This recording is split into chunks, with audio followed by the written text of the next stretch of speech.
history, culture, if it has anything to do with the state of Alabama, chances are you can find it between the pages of Alabama Heritage Magazine. Wendy Reed and Sarah Martin are here from Alabama Heritage Magazine to tell me more about it. Ladies, thank you both so much for being with us today.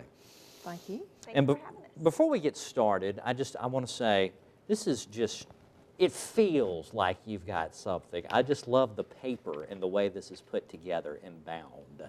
It's definitely an item. Oh, yeah. And it makes you want to look inside. So anyhow, I digress. Before we get started on Wendy's big article, let's just talk a little bit about the magazine in general, Okay. What it is that you guys try to do. All right. Well, we publish this magazine 4 times a year. Comes out quarterly, and we feature articles about interesting people, places, events that helped to impact the beginning of Alabama.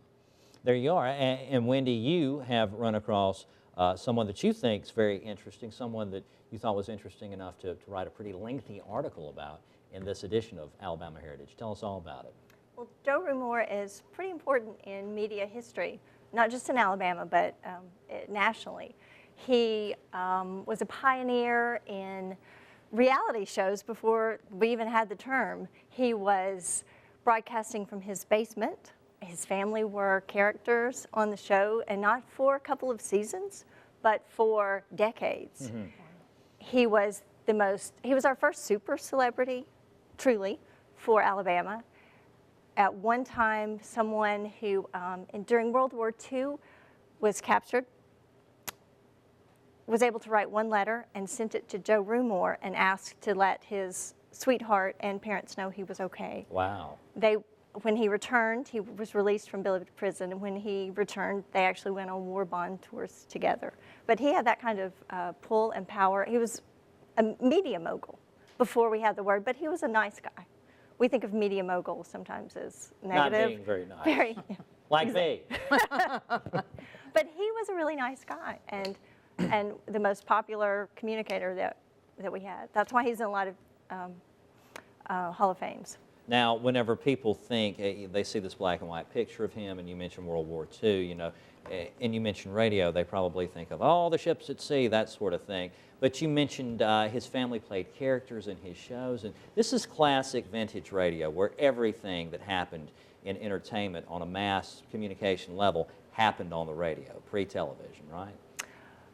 Even post-television, he went head-to-head when television came into being, and his ad programs outsold the most popular TV show that was in Birmingham at the time. Wow. He had that kind of following. Now, is there a particular program or maybe a segment that he used to do pretty regularly that, you know, maybe some of our viewers might remember?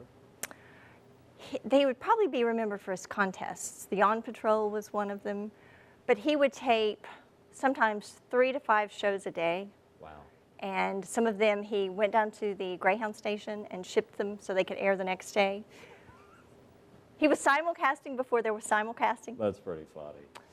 So he went around, he called them show dates, and he went to different parts of Alabama with performers, and like the Rolling Stones, some people, you know, little-known people like Elvis. Little known. Oh, yeah. So, I mean, he had that kind of power and connections, and they would stop by his house.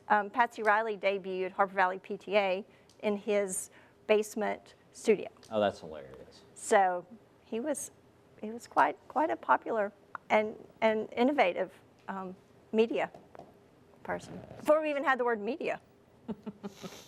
There was no such thing. That it's just newspapers. It was just and radio. That's it. All right, super.